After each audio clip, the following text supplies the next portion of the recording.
नमस्कार, मैं हूं मनोज वर्मा और आप देख रहे हैं अटेंशन। और अटेंशन में बात होगी बड़ी बैठक की बड़ी तैयारी को लेकर। जी हाँ, सीहोर में लोकसभा चुनाव को लेकर बीजेपी और संघ परिवार की बड़ी बैठक होने जा रही है। इस बैठक में 24 के चुनाव को लेकर रणनीति बनाई जाएगी। संघ की तरफ से बीजेपी नेताओं को नई जिम्मेदारी देने पर भी चर्चा हो रही है। ऐसे क्या करना है, किन एजेंडे को लेकर आगे बढ़ना है, इस पर भी मंथन होगा। और कुल मिलाकर ये बैठक काफ़ी अहम बताई जा रही है।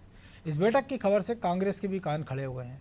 ऐसे में सवाल ये है कि क्या संघ इस बैठक में बीजेपी को जीत का ब्लूप्रिंट देकर जाएगा और क्या बैठक में एमपी के लिए नया टारगेट सेट किए जाएंगे। आज चर्चा इन्हीं सवालों के आसपास, लेकिन पहले रिपोर्ट देखिए।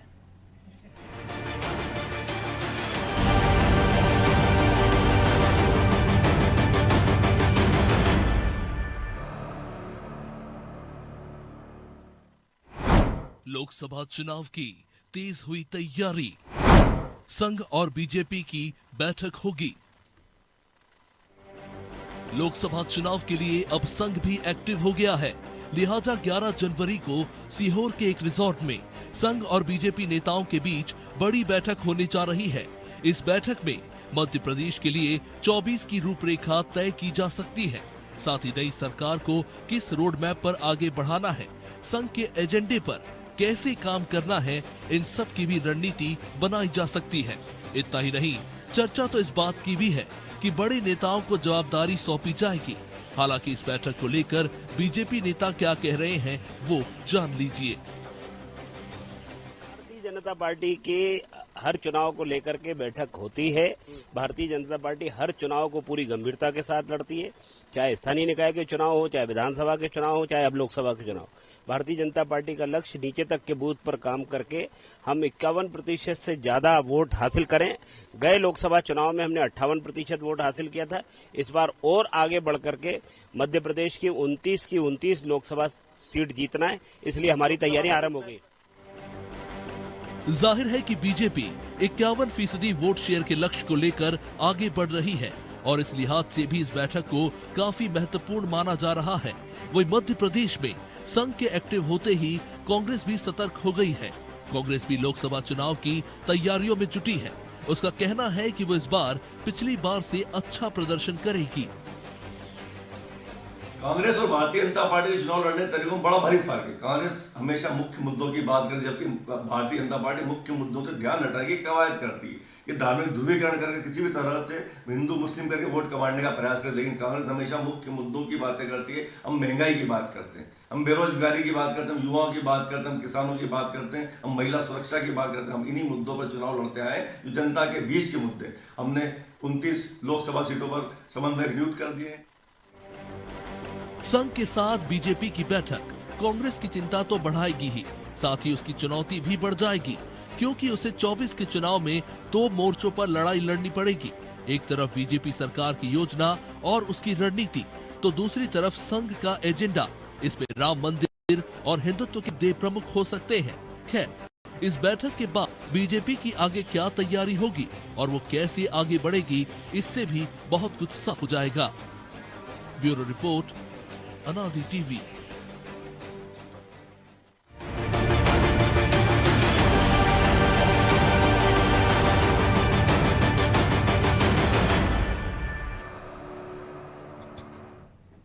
इसी मुद्दे पर चर्चा करने के लिए हमारे साथ जुड़ गए वरिष्ठ पत्रकार रंजन श्रीवास्तव और हमारे सहयोगी ब्रजेश चौक से। बहुत स्वागत है रंजन जी आपका अनादि टीवी में। और चूंकि वक्त कम है लोकसभा के लिए, कहने को कह सकते हैं 3-4 महीने हैं, लेकिन काम बीजेपी के पास ज़्यादा। और विधानसभा में भले बम्पर जीत मिली हो, लेकिन कुछ जिलों ने जिस प्रकार से वोटिंग पैटर्न दिखाया है, उससे बीजेपी की चिंता निश्चित तौर पर बढ़ी होगी। तो ऐसे में बैठक कितनी महत्वपूर्ण साबित होने जा रही है बीजेपी के लिहाज से? देखिए मनोज जी, अब तो हर दिन इम्पॉर्टेंट है, हर बैठक इम्पॉर्टेंट है, क्योंकि हम बोल सकते हैं 24 में 29 का लक्ष्य। बिल्कुल, क्योंकि भाजपा ने जो पिछले लोकसभा में एक लकीर खींच दी है बड़ी, 58% वोट, 28 सीट, उससे अगर नीचे आते हैं और खासकर विधानसभा का जो रिजल्ट हुआ है 163 से अप्रत्याशित रूप से जो सफलता मिली है, तो जाहिर उससे भाजपा कम नहीं आना चाहेगी। तो अगर उससे 20 सीट कम होता है तो विपक्ष को मौका मिलेगा कहने का कि आपका ग्राफ गिरा है।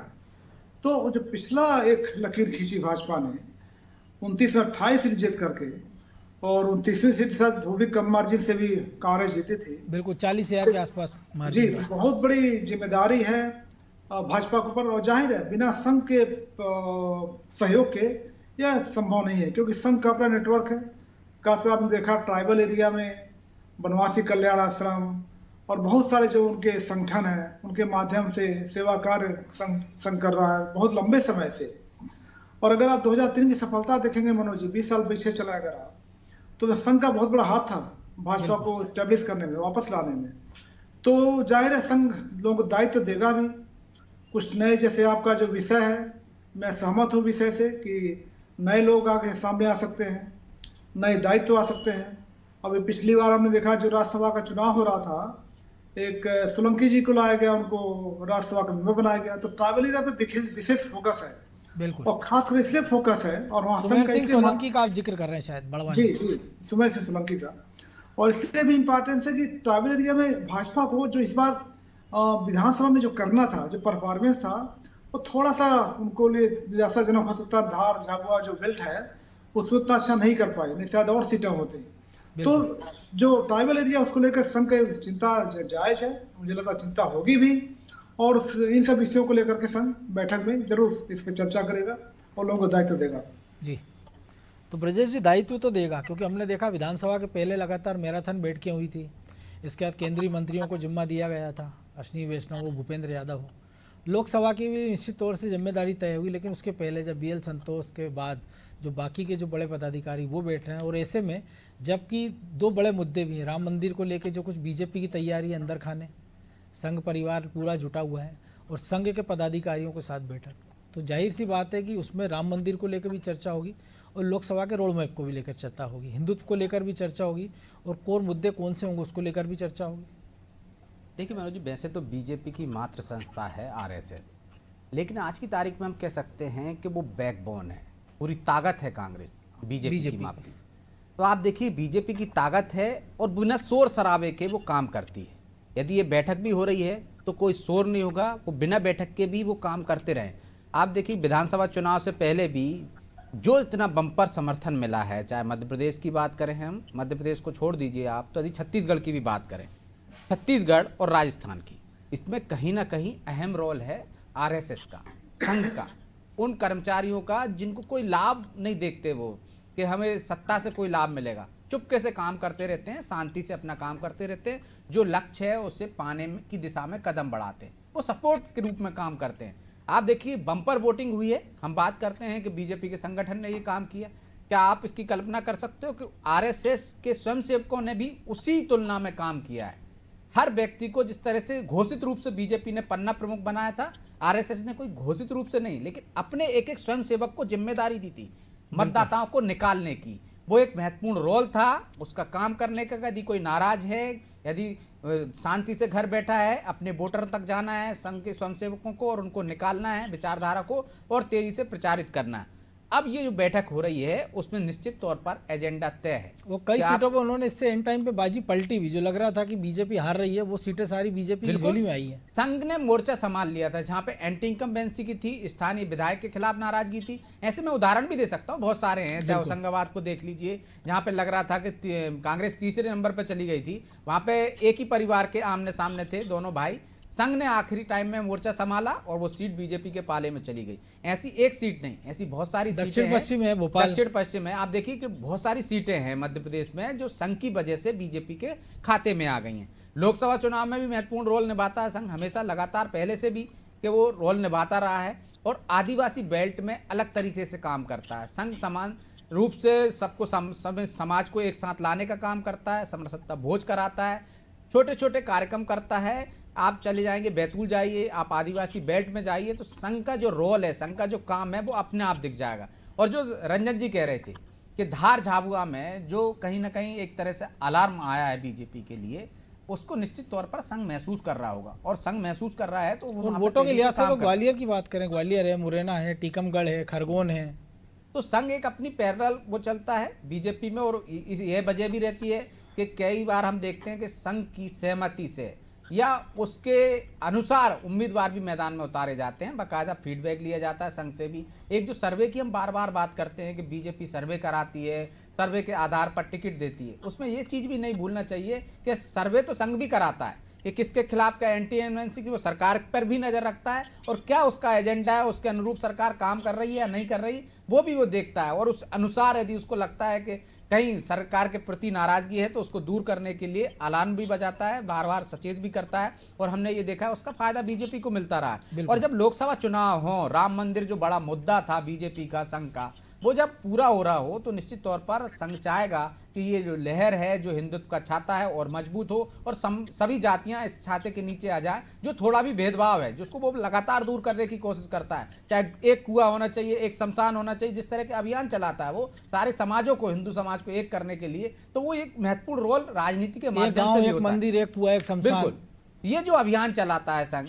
और उसका फायदा बीजेपी को चुनाव में मिलता है और उसका फायदा दिलाने के लिए भी संघ अपने हिसाब से प्रयास करता है। ये बैठक में निश्चित तौर पर वो सब रणनीति बनेगी, किस तरह से बीजेपी के फेवर में और माहौल बनाया जाए, जो माहौल बन रहा है उसको किस तरह से वोटर के रूप में या जो मतदान है उसको बीजेपी के हिसाब से दिलाया जा सके, जो मताधिकार के रूप में प्रयोग उसका कैसे उपयोग किया जा सके, इस दिशा में संघ निश्चित तौर पर काम करता है। और इस बैठक में ऐसे महत्वपूर्ण निर्णय भी होंगे कि किस तरह से बीजेपी को फायदा पहुंचाया जा सके। इसमें कोई अतिशयोक्ति नहीं है, ऐसा करता भी रहा है, बिना बैठ के भी वो जो करता रहा है। अब बैठक के माध्यम से एक तरह से आदान प्रदान हो जाएगा विचारों का कि किस तरह से आगे बढ़ना है, रणनीति बन जाएगी, उसके अनुसार आगे काम करेंगे। बिल्कुल।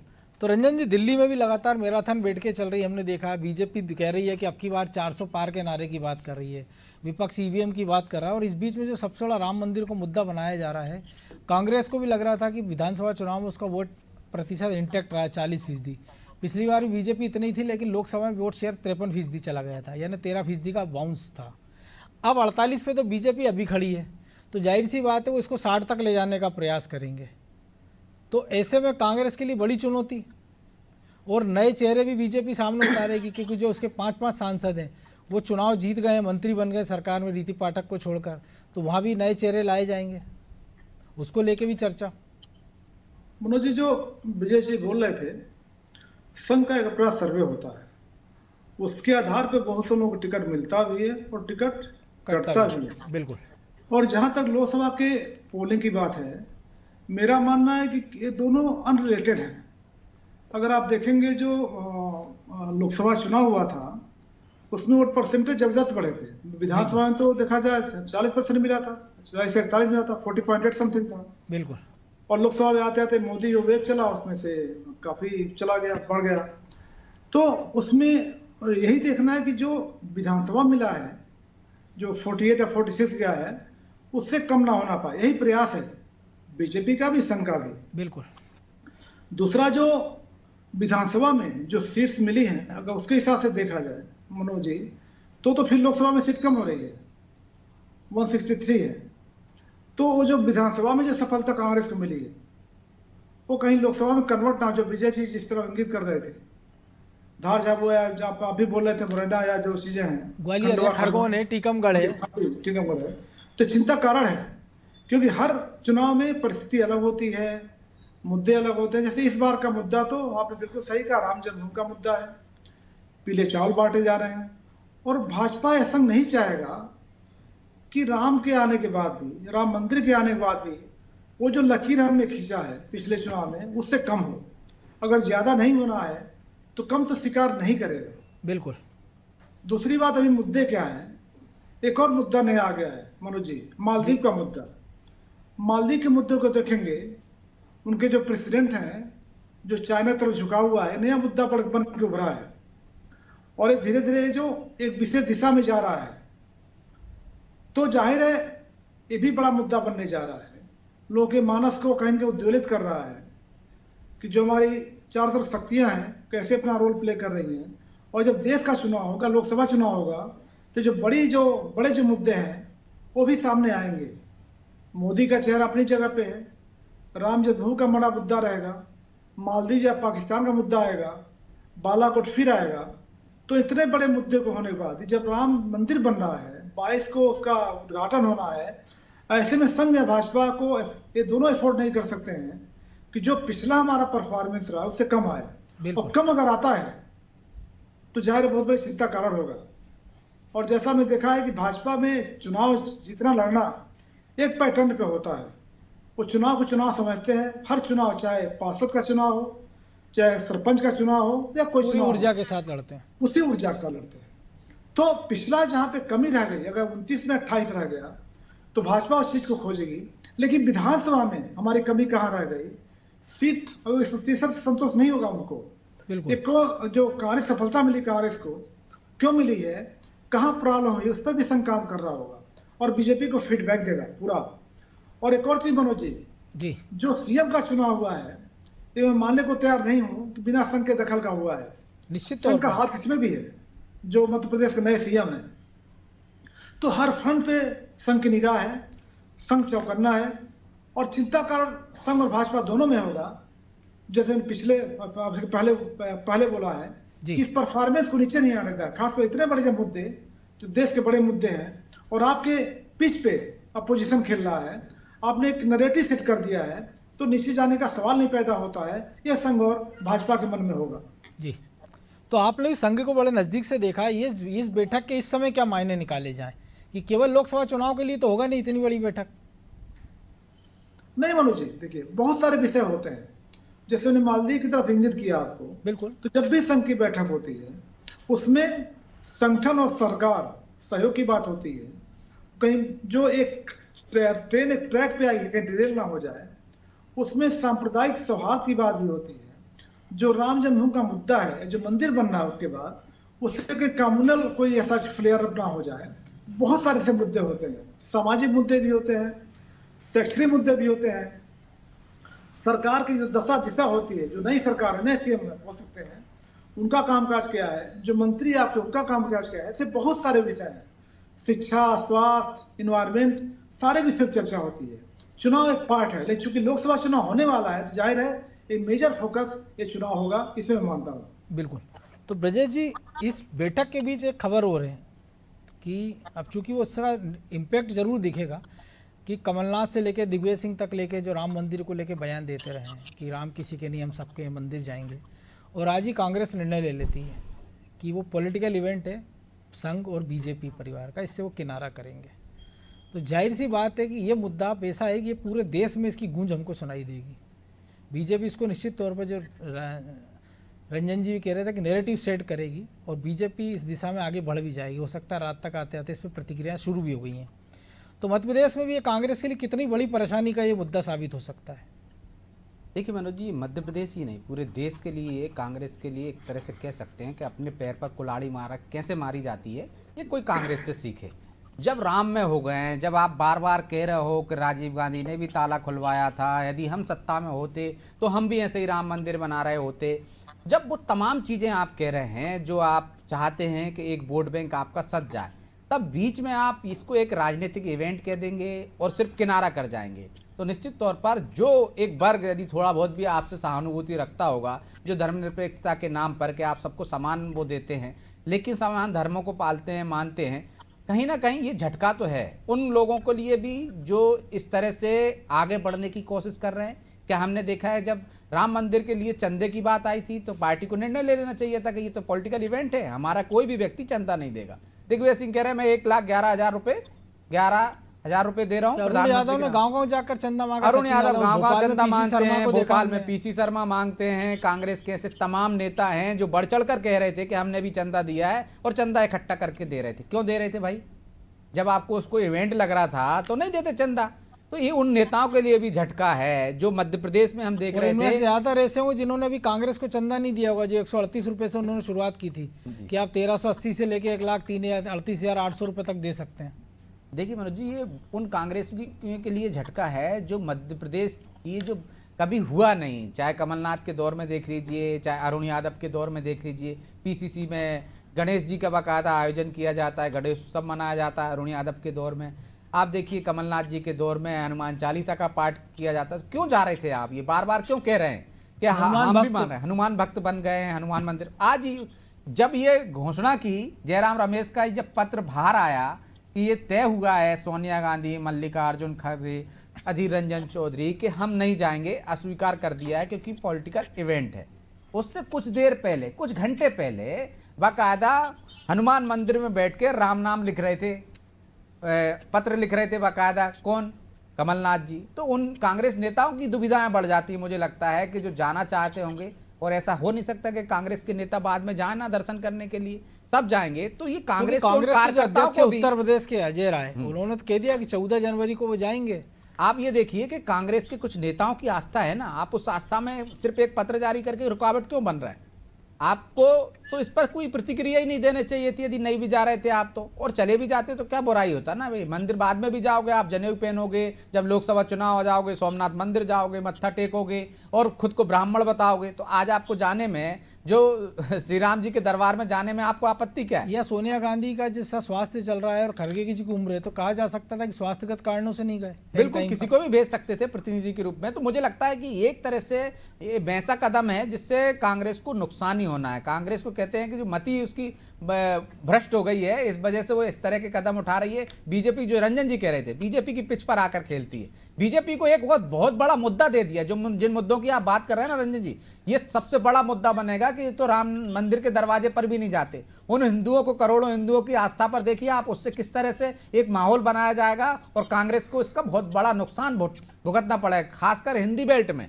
आप देखिए कि जब ये मुद्दा बनेगा कि वो तो राम मंदिर जाने से भी इनकार कर दिया, तो अब आप बहुत सारी तस्वीरें जो आज सोशल मीडिया पे आ रही हैं, वो चुनाव के दौरान आएंगी कि आप कहाँ मत्था टेकने जाते हो, कहाँ दुआ करते हो, किस तरह से आप वो सारी तमाम चीज़ें आएंगी। तो जो ध्रुवीकरण, जो तुष्टीकरण की राजनीति है ना कांग्रेस की, वो उस पर भारी पड़ जाएगी। वो जो ध्रुवीकरण होगा वो नुकसानदायक होगा लोकसभा चुनाव में, ये तय है। बाकी के मुद्दों से ये मुद्दा भी एक भारी पड़ने वाला है कांग्रेस के लिए।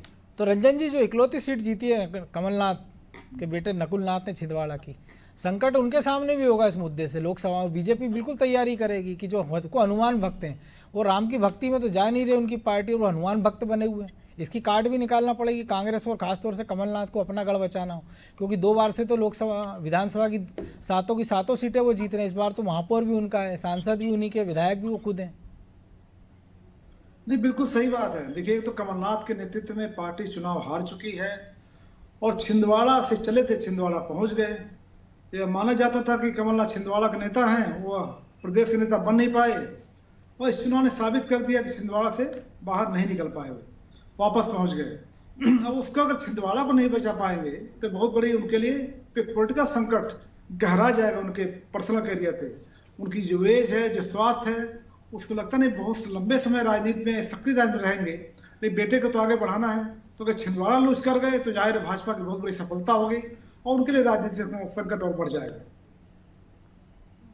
तो संकट तो बढ़ जाएगा, लेकिन अब इस संकट की कार्ड क्या निकालते हैं और बीजेपी की जो नई रणनीति है वो क्या निकल के आती है, उसके बाद कांग्रेस का रिएक्शन भी देखने लायक होगा। बहरहाल अब समय की कमी है, तो चर्चा को विराम देना होगा। बहुत धन्यवाद रंजन जी। तो निश्चित तौर पर बड़ी बैठक की बड़ी तैयारी बीजेपी में चल रही है, और लोकसभा के पहले बैठक काफ़ी अहम हो रही है, क्योंकि बीजेपी और संघ के तमाम सारे बड़े पदाधिकारी इस बैठक में मौजूद होंगे, और इससे जो निश्चित तौर पर जो मुद्दे पर निकल के आएंगे वो ऐसे होंगे जो कांग्रेस के लिए संकट बढ़ाने वाले होंगे। और पहले से संकट में जूझ रही कांग्रेस इस नए संकट से कैसे उभरेगी, इस पर भी हमारी नज़र होगी। अटेंशन में आज इतना ही, मुझे दीजिए इजाज़त, और आप देखते रहिए अनादि टीवी। नमस्कार।